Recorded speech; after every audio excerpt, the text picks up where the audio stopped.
Okay, so everybody, welcome to NOVA Scribes. DTR, define the relationship, setting client expectations. Now, let me just say, Emily had to explain to me what DTR meant. So, Emily, before we actually jump into this thing, what is DTR? Help me out. Yeah, DTR is what two people do when they are maybe in a situationship and maybe it wants to be something else. Maybe it's not a relationship, maybe it is. And that was just the first thing I thought of when we were talking about this subject of like clarifying client expectations. I was like, oh, it's like dating when you DTR. And Brian was like, I have never heard of DTR. And here we are. Been married for 25 years. I have no idea what DTR are. You know, these newfangled terms and things. All right, to Emily's point, our outcomes for today is to practice methods for setting client expectations and to build relationships of trust. Couple of agreements before we jump into it. So first, please be prepared to participate. If you're on your phone, let's see, where'd you go? Well, she was around here a second ago. I think she went off. If you're on your phone, that's okay. Don't worry. I'll be sharing my screen just for Zoom, for the Zoom recording. Keep yourself on mute unless you'd like to talk. Stephen, help me out. Because if you go off mute, we will take that as a sign that you want to say something, and then we'll call on you. And that's just a lot more efficient than raising your hand. Okay? You can ask questions in chat. Emily and Chris and I, who are going to be your facilitators, are going to be keeping an eye on chat and on the participants list to see who's off mute. And again, when we hit a pause, we'll call on you and make sure that you get your voice in the room. If you can, please keep your webcams on. It just helps us with the nonverbal communication. And then make requests. Okay. About the roles. So, you know, your role as participants is please share your ideas. Our job as facilitators, Emily, Chris, and I, is to really just guide this process. So what we've done is we put together a series of conversations that we'd like to have with you around how we, as facilitators, as consultants, as educators, how it is that we actually shape these conversations and set expectations with our clients. And we want to draw your voices into this. This mural is going to be a resource not just for us, but for you as well going forward. We would hope that you'd refer back to it. Yay, Casey's happy. This is going to be a real simple agenda. We're going to start off like we are now.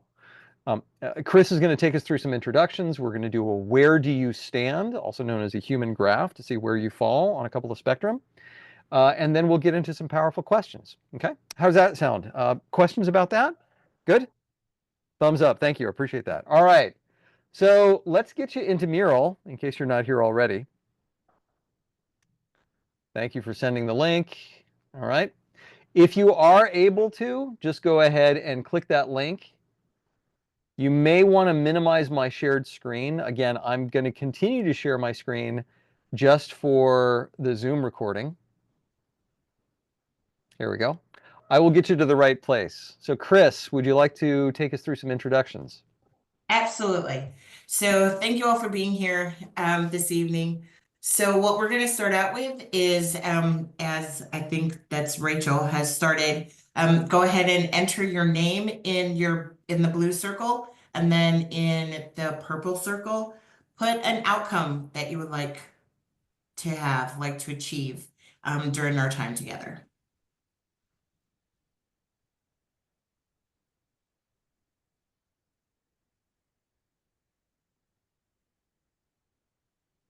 I love that no one is sitting by themselves at a table. By the way, if you're not able to get into Mural, you'd like to participate verbally or on chat, that's fine. One of the rest of us will make sure to get you at the table, okay? You can contribute that way as well. Paul, I saw that you just joined the Mural. I'm going to pull you to where you need to be.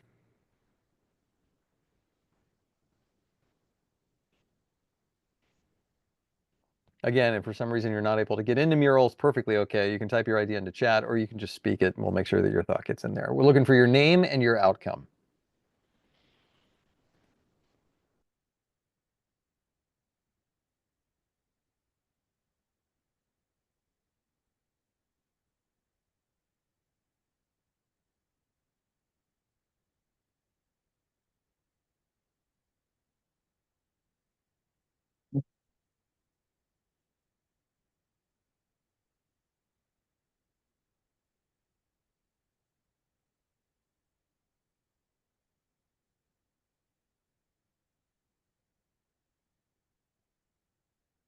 Hey, Chris, you want to popcorn some of the outcomes that you see there? Yeah, these are great. So Jenny says, just wondering what this is all about. Let's see. Martha says tips and tools for client relationships. Dawn said connections.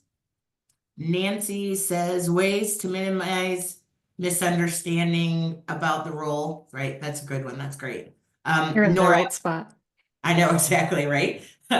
Nora's better understanding of scoping discussions and setting boundaries. Yep, that's a big one too. That's huge. These are really good. Awesome. Thanks for that. Was anybody not able to insert their idea, their name? Going once, twice, raise your hand. Okay, let's go ahead and jump into it. So next section, we're going to do a little bit of where do you stand? Okay. Now for this one, let me pull you over to where I need you to be. So a good question to ask is, well, who am I to you? So where do your clients see you mostly? So kind of pick a side. Now at the bottom of this, you'll see a bunch of icons. Do they see you more as fun and entertaining? You're going to throw that on the left. Do they see you more as enhancing the conversation? Put that on the right.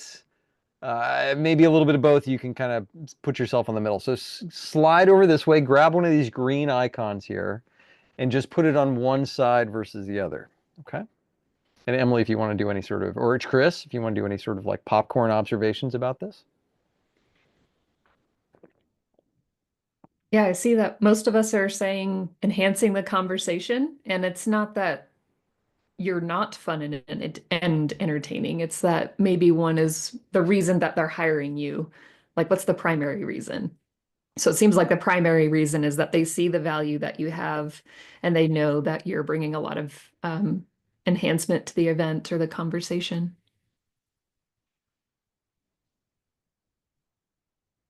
Again, if you're not able to join us in Mural, perfectly okay. You could just name it. Say, hey, I see myself as fun and entertaining, or hey, I'm more enhancing the conversation kind of person.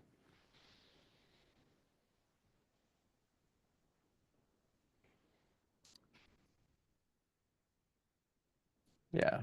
Brad, I tend to walk the line myself a little bit. You know, it's no fun if you're not having fun. They don't pay you to be bored.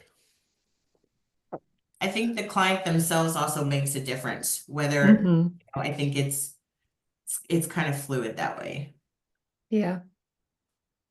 Yeah, Rachel, that's a good one. So that's our next question. In fact, Chris, do you want to, that's a Yep. good segue to our next one, don't you think? Boom. Thanks, Rachel. So where do you see yourself? Do you see yourself more fun and entertaining or enhancing the conversation or somewhere in the middle? Yep, Abby, great point. Abby says, I think it also depends on the role we are playing in the session. Yeah, it may shift depending on what you need to do energetically for that moment.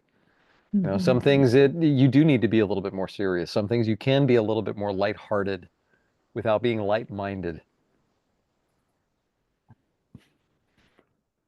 Yeah, a graphic recorder at a virtual event that's just there to enhance the conversation is different than a facilitator leading the conversation. It's like, yeah, the facilitator is definitely enhancing the conversation because the conversation probably we wouldn't be happening without them.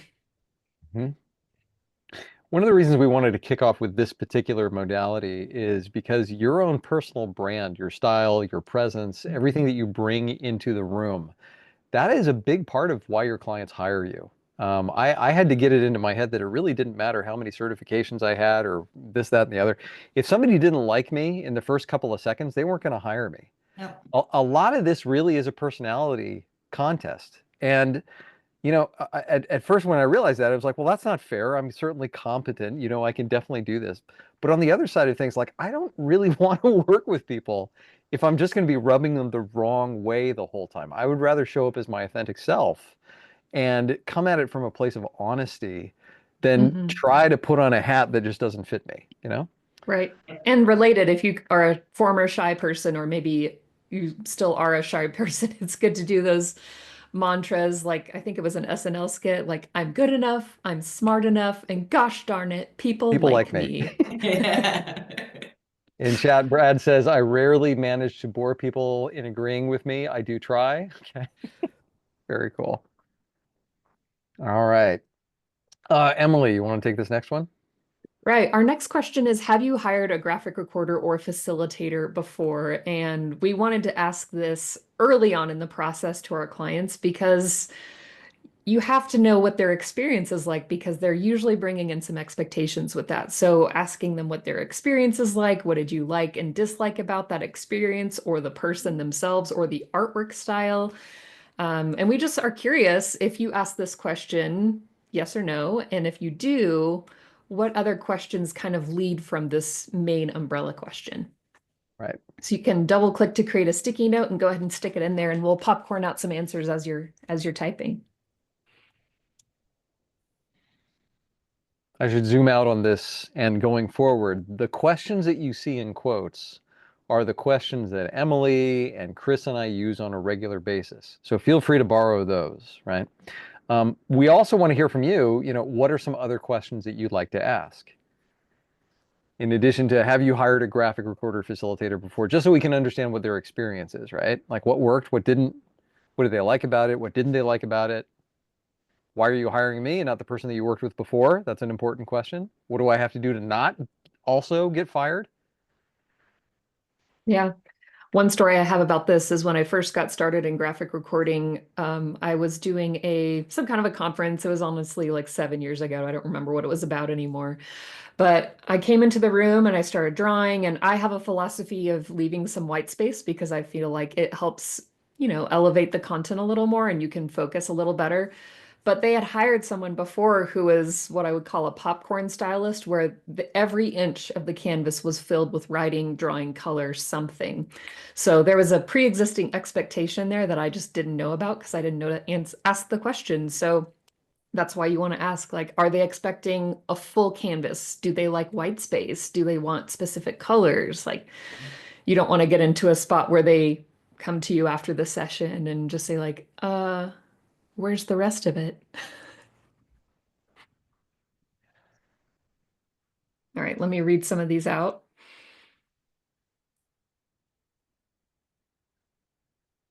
How do you hope graphic recording will support your event? There's one that says, are you against hearing the 5 reasons you don't want to work with me? That one's interesting. It's kind Yeah, of I'd like like to hear a little bit more baiting about them. that. So whoever has the yellow sticky note that has that, I'd love to hear more about that.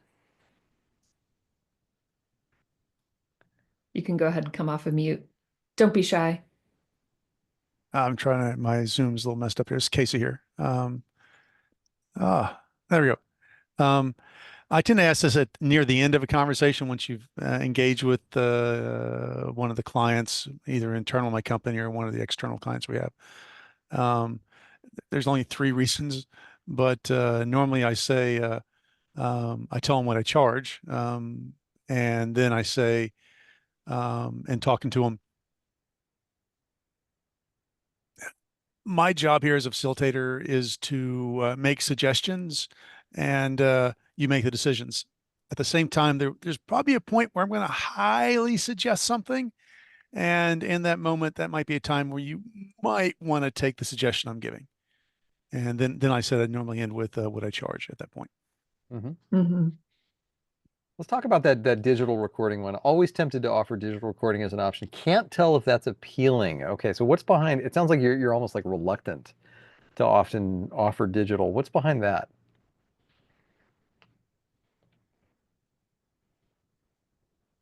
Um, Hi. Yeah. Paul? Yeah. I I really I have a lot of fun with digital stuff, but um I have I I don't seem to get as much of a response when I offer it. Even when like if it might seem like a client might not be interested either way. So I can't tell if including the digital option was even, if that turned people off as well, if that's really Okay. something that they were interested in. Well, let's open that one up. So if you do digital and paper, and if you do graphic recording or visual facilitation, if you offer both, how do you offer both? What's your approach to that? I might offer, just because it's less costly for me in terms of supplies and time and travel. or not time, but travel specifically. I might offer a lower rate, hoping that this will maybe be more appealing. But I also understand a lot of the draw for an event is having someone in the room. And so, Okay. yeah, yeah, I can never tell if I'm really on the same page with the client, because usually this is being pitched over an email. Okay.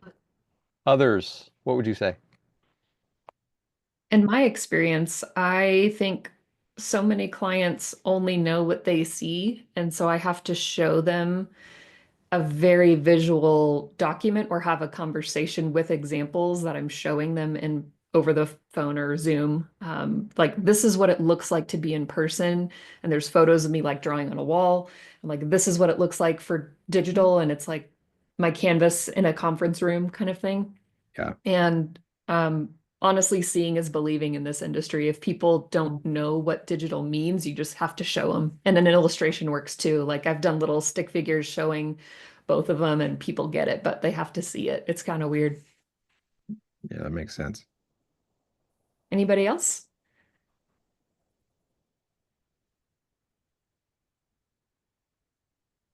Paul, if it helps you, I lifted a screenshot right out of my proposal where it's like, okay, this is what analog looks like. This is what digital looks like.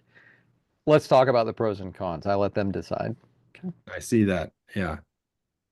All right, cool. How about we move on then? Let's do the next one. It looks like the next one's mine. Here's a question to ask your clients. What products do you use, or what products do you want, excuse me, right? So here's a bunch of the things. So and Emily, Chris, and I kind of got our heads together. Do you want graphic recording? And again, do you want it live? Do you want it recorded? You know, is this something where we're going back and we're listening to something after the fact? Do you want it analog or digital? Paul, we just had this conversation. If it's a facilitation, same thing. You know, is it live? Is it in person? Is it virtual? If you're looking for some sort of illustration, you know, is it analog or digital? Do you want wisdom walls or knowledge walls or interactive walls of some kind? Are you looking for some sort of graphic design or a video or an animation or some combination of all of the above? So build on this list a little bit, right? What are some of the other products that you offer or services? Go ahead and double click, create a sticky note, other stuff that you offer. What outcomes are you looking for? Right, exactly. That I always do the same thing. It's like, what are you trying to achieve here? Sometimes people, especially those of us who are, you know, also wear the organization development hat from time to time, if I had a nickel for every time somebody said, hey, I want this training. And then you do your discovery, you're like, yeah, the last thing that you need is training. You know, this is an intervention with this one guy is what you need, you know. So really defining what is the outcome that you're wanting to achieve. What's the, what does success look like? Okay, explainer videos, animated sketch notes. What does good look like coming out of this? I love that question. Consulting. Consulting, yeah. Yeah. How might I best support your experience or your outcomes? Is it training versus interactive workshops? Yeah. Digital assets.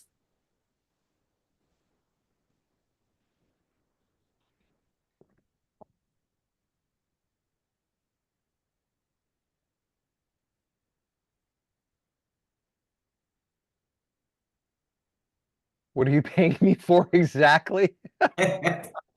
That's a really great question. Straight and to the point. That's That is a well, great question. when you get like that's me. I put them both up like, what does good look like coming out of this is one. But if you're not getting an answer, you just go like, what's the money for? Right? Like Yes. you've Right. given 19 things that you want to have happen. So like, what's the one you're actually paying for?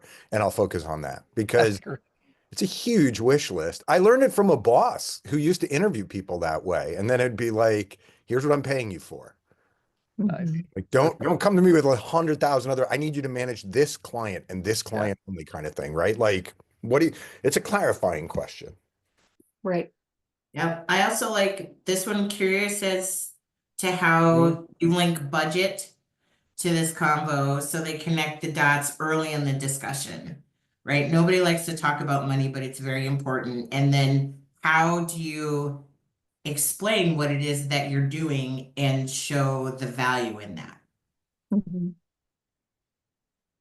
Yeah, I think this question is really important because it Mhm. helps you start determining that scope conversation, because one person might offer graphic recording and then like some kind of a video time-lapse package of them working, and another person might not offer that video thing included. Maybe it's extra. So they might have that expectation of, I'm hiring you to do this and I'm expecting all these bullet points.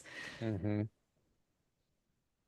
Casey, I When do you love talk that. about money, Brian? You said you love talking about it. When does it come up? I Or usually do it is it really- during discovery, like the first initial conversation. It's pretty rare that I don't. I mean, Chris and I just had a conversation today where I didn't give an estimate, but honestly, what they were asking me to do was something that I was so out of what I've ever done before. That's like, can I think about that and get back to you? Most of the time, I want to give them a ballpark Mhm. of where it is, right? So I'm just curious, how many people, sorry, Brad, but how many people do like a discovery call, or are your interactions mostly via Rachel, email? Abby, Emily, Casey, Terrell, Sue. Paul, you said you worked over email mostly. Tiff does. Okay. I'd say it's kind of a majority. Yeah, I was Mhm. just Nora. curious.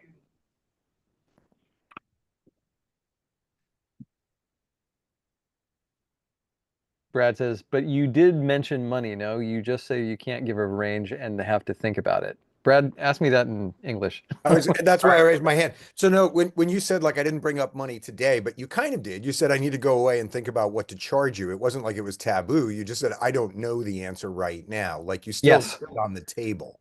Yeah, Mhm. that's right. That's right. Okay, cool. I feel like we've got this one.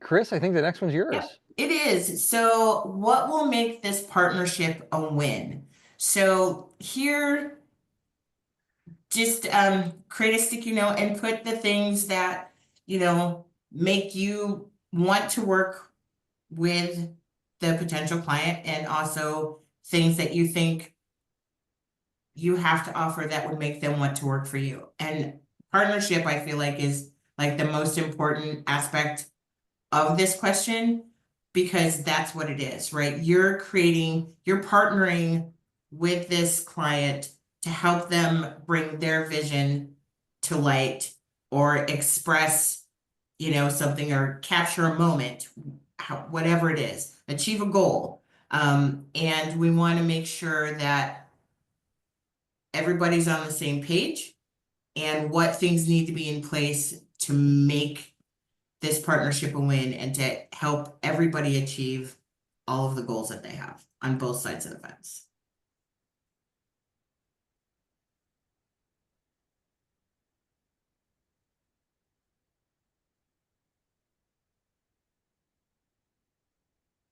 I love the sticky that says a great lunch.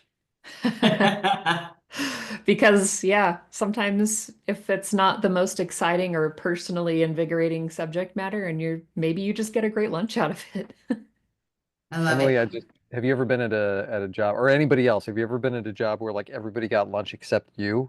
You know? Oh, yeah, it Oh yeah. sucks. What is that all about? I mean, really? Mine was everyone got lunch except for me, and we were at a really remote location, so it's not like I could just DoorDash something. So I Yeah. just didn't get lunch. Always bring snacks. Right. And you're like, oh, don't mind me. I'm just the help, you know. There are some great ones here. Clear expectations and agreements, which is like key, solid. That way everybody's on the same page, and they know what's going on next. Well matched and best athlete for the project. Alignment of ethics and values. Yes, yes, yes, yes, yes, yes. A million times yes. Because we've had conversations. Well, we've had conversations with people. We've done discovery calls, and it's just like you almost know from the second the call starts that we're just not aligned. And it's okay to say no. And because it's just not worth the heartache, and honestly, it's certainly not worth your time, talent, to chase the money just for money's sake. So yeah, alignment, values, it's huge.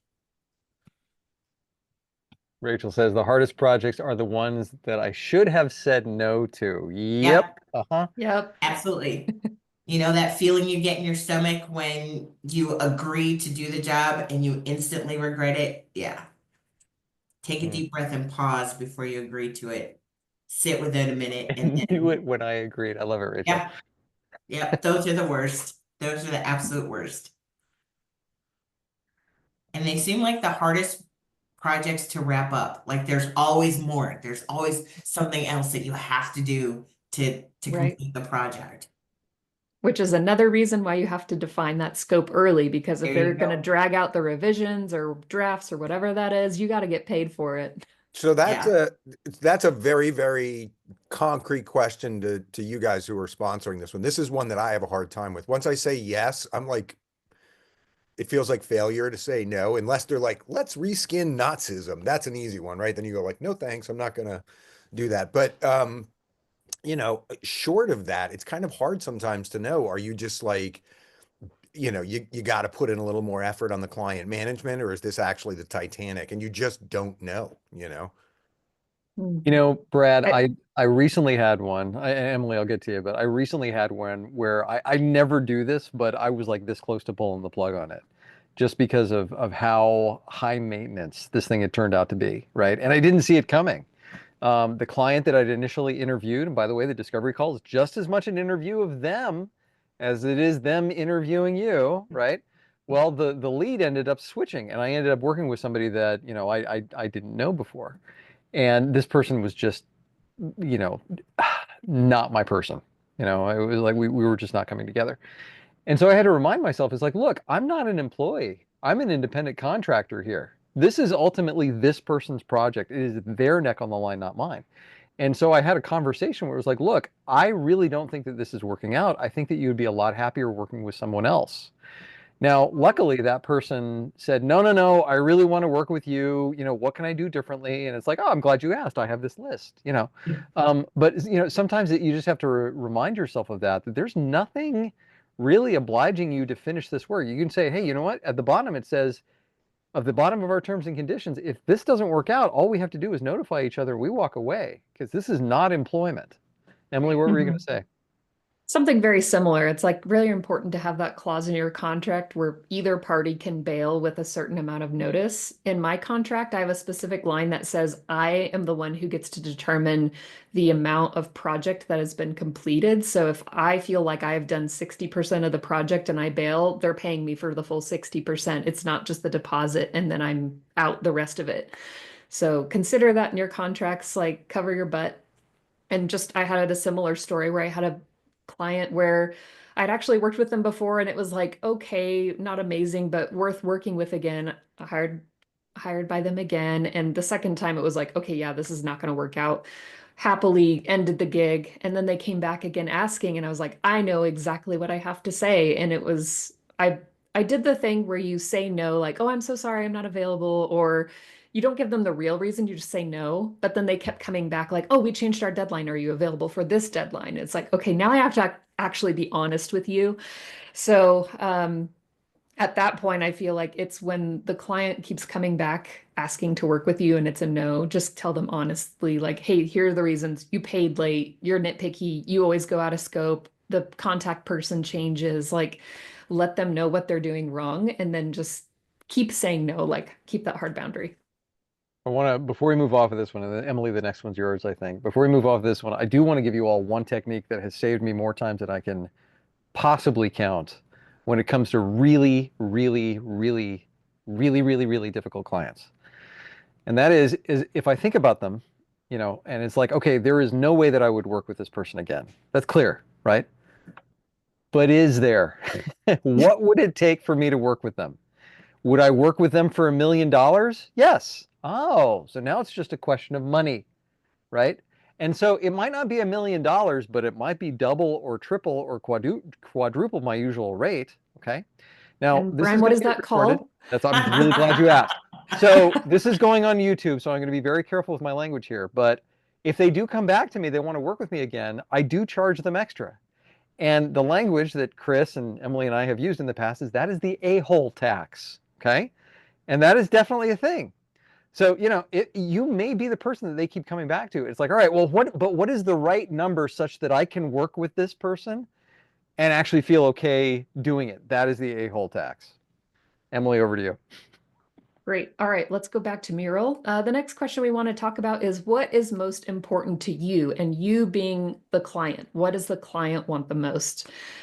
Just go ahead and double click, leave a sticky note. I think it's important to ask this question because it kind of gives you the priority. Like if you weren't clear before, why are you hiring me? What is the one thing that you want out of this gig? Asking what's the most important to you is awesome. Noticing all of the responses to, it looks like there's other words for a-hole tax in the chat. There's PETA fee. Abby, I like PETA fee. That's funny.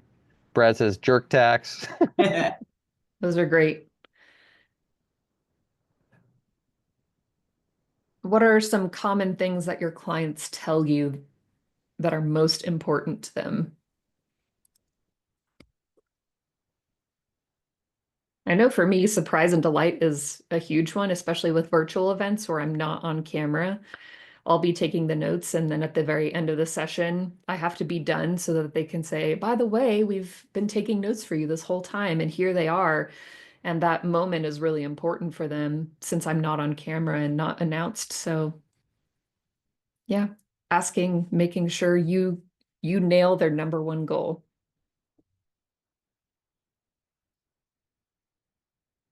Moving client forward on connection collaboration. Make it pretty. Yeah. I've heard that 1,000 times. Yeah. Making the sponsor look good. Yeah, I've been hired for sponsor things as well. It's a good answer. Emily, Fun. has anybody ever said, can you just zhuzh it up for me? Has anybody ever said that to you? Zhuzhing. And I've asked how to spell that before. Brad's having a moment. I was typing in the chat. Does anyone know how to spell zhuzh? I do not. And I know a fair bit of Yiddish. So like, I have no idea how to spell zhuzh. What is that Yiddish? I think I'm going to look. I'm pretty sure it is. God, I just learned something today. Okay. Okay, consistency, wow factor.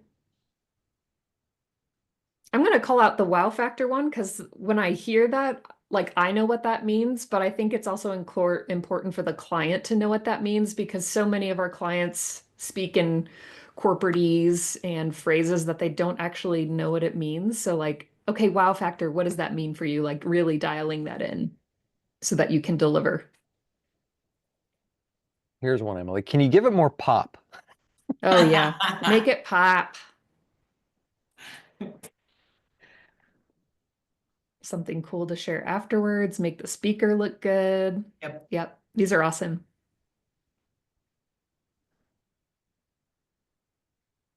Okay, Chris, I think the next one's yours. You want to move on? It is. So what do you want to know about your clients? Remember that discovery call is very important on both sides of it, right? You're interviewing the client, they're interviewing you. So what things do you want to know about your client? Like, what do they do? To what extent are you all aligned with your core values and beliefs? Yeah, their budget, right?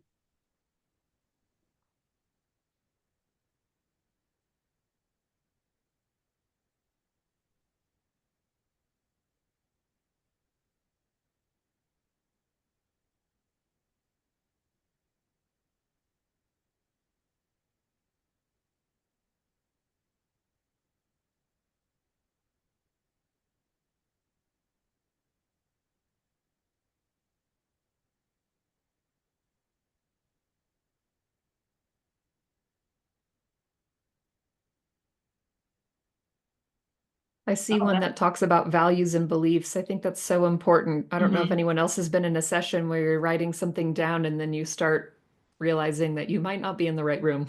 Oh, yeah. Oh, yeah.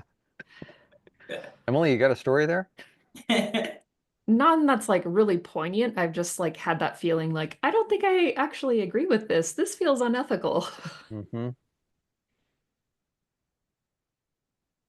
But it's also hard to know what's going to happen in that session unless you really talk about it beforehand. Like, Mhm. what are we covering in these sessions? What are the points that we're going to be talking about? Is it neo-Nazism?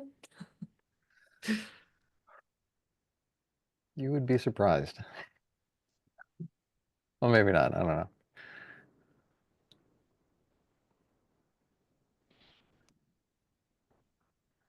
I don't know. Well, I think I'm coming out of 20 years of pharma as a frequent facilitator, and you just have to get used to people talking about money and health. You either do or you don't. Like there's certain industries that you just have to get, if you're going to do anything with petroleum, you have to get used to Right. the fact that these people are into drilling, right? I think that's a little different than Nazism. It's like, if you really don't think you can work with petroleum companies, don't. Right. So I think this is probably worth saying just because, well, let me say it this way. This is one of these things you think you shouldn't have to say, but then it's like, I'm glad I thought about this. It's probably a good idea that you make a list of the kinds of industries or companies that you would just not work for before you're faced with the question as to whether or not you would work with them. So I used to always say, okay, I'm not going to work for, the ATF, alcohol, tobacco, firearms, right? And then unintentionally, I found myself working for some folks who turned out were white supremacists. Long story short, once I figured that out during the meeting, I said, I don't think I'm your person, and I shut down the whole meeting. It was my Zoom account, so it took them a while to get it started again, but didn't bill them or anything. I wish I had done a little bit more, searching. I had just gone to their website, and it looked totally legit. Google revealed a couple of different things. Anyway, the point is I think it is a good idea to spend a little bit of time soul searching to say, all right, what are the things that I will and will not work for? I do work for the military a lot. And the way that I see it is that if I can help the military make better decisions, then that makes the world a better place altogether. I'm curious what's coming up for people on this one in particular. So what do you want to know about your clients? You want to add to some of your thoughts here? You can come off mute. You can say it in chat. Rachel says, I agree. Okay. Just, I don't know if this is common out of pharma. Again, I'm sort of just coming out of being 20 years like veal in the dark. But a lot of times in pharma, it's very process driven, and they'll have like, say, a positioning meeting, and then the wrong people will show up because nobody actually believes in positioning and it's all sales or something like that. And that's just frustrating because then you get blamed for coming up with something that no one, like, it's, if the wrong people are not, if the right people aren't going to be there, it gets really tricky. They have to have the meeting, but you're like, the question becomes, why are we having this meeting now? Right, right. Everybody's away at, some oncology conference in Gstaad, and we're having this in New Jersey. Like, no one's Right. going to be here. Yeah. I think that why are we having this meeting is something that everybody should be able to ask. Chris, you got something coming up for you? Yeah, because one thing I've noticed is it's about all of these stickies seem to me that they're about the service that's being provided, not about the client themselves. Like, what does the client do? Who are their clients, right? So this question is more learning about, like, what research do you do about the client? I know exactly about the client. When someone reaches out to you, an organization reaches out to you, what research do you do about said organization? So that's what this question is geared more towards. So, someone's reached out to you, they've scheduled a discovery call. Now what? We researched them. I can tell you, I researched them for Brian. So, but we definitely look at it. We look at their core values. We look at the project if they've mentioned it, but we do a deep dive just so that when we go into that discovery call, and we go through our list of questions, we can pose those questions in a way that are relatable to them and what they do. These are great questions, by the way. So yeah, we did. This is sort of an open-ended question. What else do you ask, right? We like to make sure that, and you've got it covered here. Tell me about the participants. Tell me about the logistics. When is it? Where is it? What is the room like? Is there any place for me to hang paper? Can I plug in somewhere? What do you want to achieve, right? What are the outcomes? Usually I don't have to ask for the context. They say, well, here's who we are. And they give me their last like 50 years of history, right? Another thing that I like to ask is if there are going to be any sort of decisions made during this meeting, what will be the process for those decisions? And I usually draw it out for them. I say, here's like 4 different ways you can make decisions. Is this going to be like, are you going to be directive about it? Or is this something where you actually want to bring in other people's ideas? And if you're bringing in other people's ideas, are you prepared to live with those decisions? Because if you're not, if you bring in a whole bunch of people and they vote and they say, we're going to do this, and you say, yeah, but we're actually going to do that, that is the fastest way to erode trust in an organization. Right? These are great questions. Thank you for adding to these. Cool. Again, this is going to be a resource for you. Chris had mentioned that we do a little bit of research. This is kind of a neat thing. Anybody here use Google? If you're Googling your clients, click the news tab at the top, right? See if they've been in the news lately. It might Pro not be a tip. good thing. All right. Let's see, Brian, Emily. do I you think have a that's story there? yours. Yeah, but we don't have time for it. I'll give it to you in the after party. Emily, next one's yours. All right. Our next question is about unspoken rules and kind of saying the quiet thing out loud. What's out of bounds? Is there anything I shouldn't be capturing? If you're facilitating, are there any subjects that are off limits? Any people that should not be mentioned? Brands, competitors? These are really good to talk about so that you're not capturing something you're not supposed to.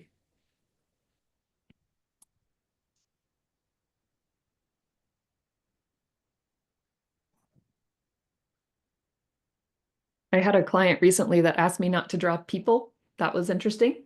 Ooh, what's that about? I think they thought that, stick figure type people were not in their brand. And so no people. And you're like, I'm have you really seen glad I asked that that? question because I draw a lot of people. I had somebody ask me not to use blue, and I'm like, it's kind of an interesting request. Why is that? And it turned out their top competitor was blue. I was like, oh, okay. So it's like a gang. Gotcha. Team dynamics. Who's the neg in the room? Colors. Who's the weird uncle that we should maybe take their feedback with a grain of salt? That's super great. I know in facilitation, sometimes you always have that person in the room who just wants to stir the pot. They don't actually want to contribute. They just want to play devil's advocate for no reason. So maybe you pick that person out ahead of time with your contact. Say, now who in the room might be doing this so that I can know ahead of time and steer the conversation. Mm-hmm.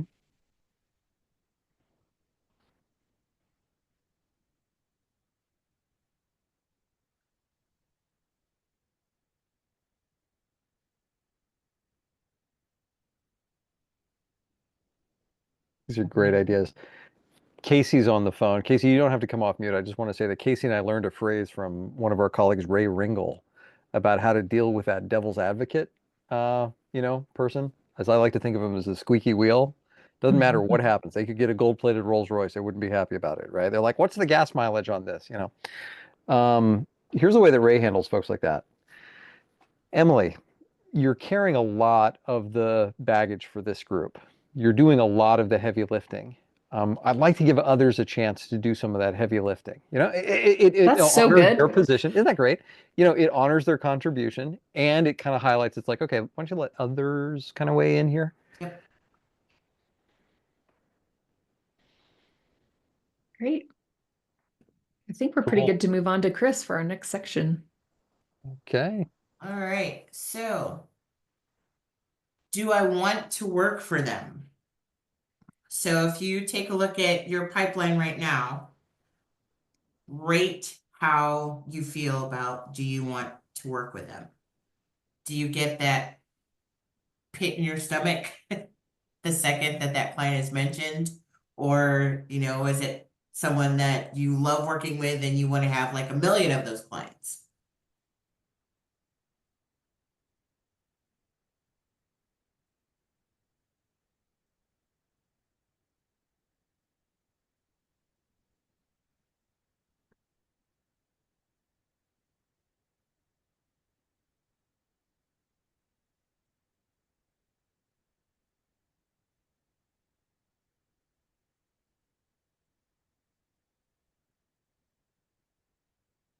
I think it's also important to talk about that sometimes you might be in a position where you have to take a client that you don't want to because you need the money or for whatever financial reason, and there's no shame in that. And so I just want to call that out. Like sometimes we have to do work we don't want to do if we don't have the luxury of choosing. And at that point, I think it becomes a conversation about navigating difficult clients and less about if you're doing a good job.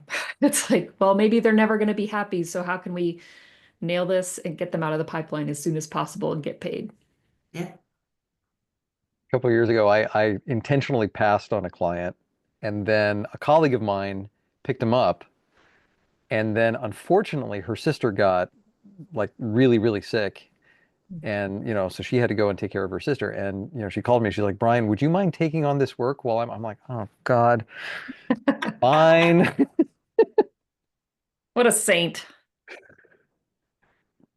Abby put in the chat some great points. She said, in those situations, I also try to think, what can I learn from this experience? Are there any silver linings? Yeah, that's that's a good attitude. I like Brad's attitude too. She ducked, you got the pie in the face. Thank you, Brad.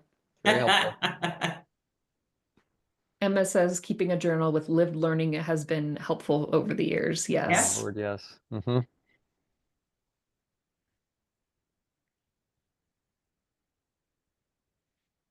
Okay, how are we doing? Looks good. All right, let's move on to the next one. And I think this is just about our last question, which is cool because we're coming up to the end. So score your clients. Where would you say most of your clients fall on the spectrum? So you're going to want to grab a bunch of these, and this is like kind of right side, left side. Are they easy to work with and friendly, or a little bit more on the picky, needs hand-holding, a little bit more unrealistic? Do they give you creative freedom, or do they show up as a little bit more demanding, micromanaging, overthinking? Happy to pay your fee, or do they do a little nickel and diming? Do we have to pay for that ink? We don't want to pay for the ink. I had that. I swear to God, I had that. Compelling, or is it a compelling subject, or is it just boring? I fell asleep in one facilitation, but I was absolutely justified in doing it. One time I did that. Does it align with my values, or is it not my circus, not my monkeys? We had some fun putting this together. Would I work with them again, or would I not work with them? So yeah, thinking back over, the folks that you're working with now, the folks that you're about to work with, where do most of them fall? So I'm noticing that most of the heat is towards the left side, which is a good thing. I think we are hired a lot for quote boring subject matter. Yeah. Like that's the whole reason we're there is because they know it's boring. So it looks like boring actually has the most votes of the ones on the right. Boring got the most votes. So should we talk about boring a little bit? Let's do it. All right. So how do you handle boring? Okay. If you turn to page 64, you will see that our quarterly projections are, So how do we handle boring? Man, that's an open question. How do you do it? Standing, not sitting. Can't fall asleep if you're standing up. Color and drawing. Color and drawing. Thank you, Rachel.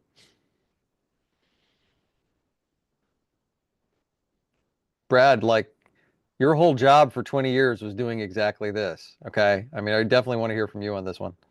He put it in the chat. Oh, he did? What did he say?